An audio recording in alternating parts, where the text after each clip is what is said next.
Hello everyone and welcome to my channel Body Mind Healing. My name is Maria Sanchez. I am a holistic health consultant, a family nurse practitioner, a psychiatric mental health nurse practitioner, and a doctor in nursing practice.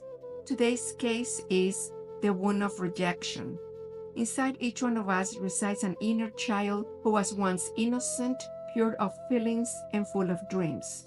During this stage of their life, they were forced to face challenging experiences, pain, when they still could not understand or process those experiences. And living through that, it marked them for life. They developed deep and traumatic scars that became rooted in their unconscious and subconscious. It is possible that our inner child was a victim of abandonment, abuse, or simply lacked the necessary emotional care.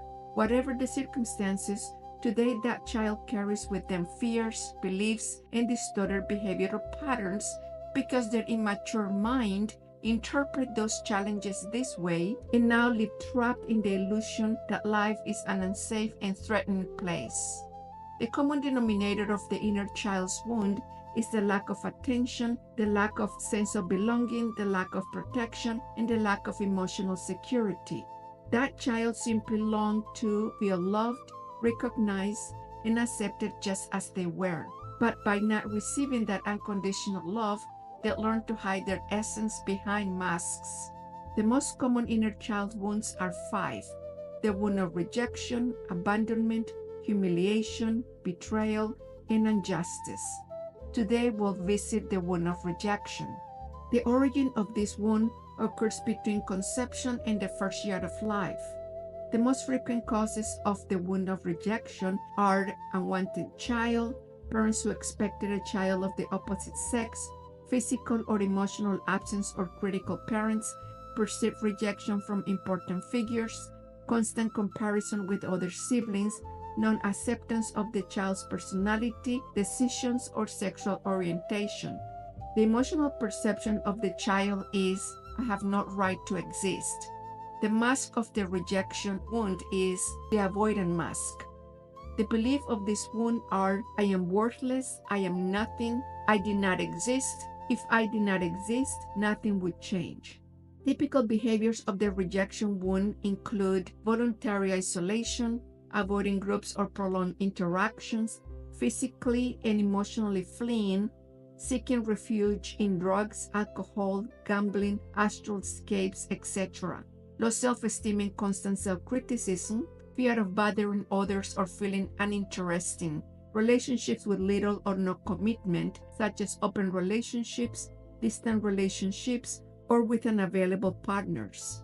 Frequent emotions of this wound are intense fear of rejection, feeling of not belonging, anxiety in groups, and emotional overload when alone. The self-protection of the rejection wound is hiding or isolating oneself at any sign of rejection.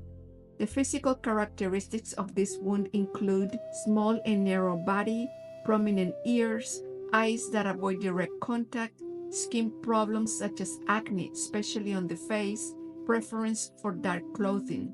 The emotional characteristics of this wound include procrastination and constant avoidance, relationships without commitment or unstable bonds, feeling of not having a place in the world, not deserving or not being worthy of life or belonging, repeating rejection patterns in jobs, friendships, and relationships. Emotional and behavioral symptoms of the rejection wound include severe self-criticism and perfectionism to compensate for feelings of uselessness, emotional hypervigilance, anticipating rejection even when it does not exist, difficulty setting boundaries and expressing real needs, tendency to isolate to protect oneself from pain. Consequences if this wound is not healed include difficulty maintaining healthy relationships, anxiety and depression, emotional dependency, self-destructive behaviors. How to heal the wound of rejection? Face the wound. Stop running away. Face fears and conflicts. Accept the emotions that arise. Seek professional help. Recommended therapeutic practices include psychological therapy to work on the inner child, cognitive behavioral therapy, practices of self-compassion and self-acceptance, reprogramming limiting beliefs, developing bonds based on respect and love.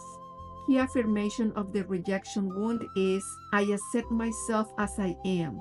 I stop judging myself for everything I think I should be, and I start loving myself for everything I already am. May the inner peace that we cultivate today expand and guide us always. Until next time.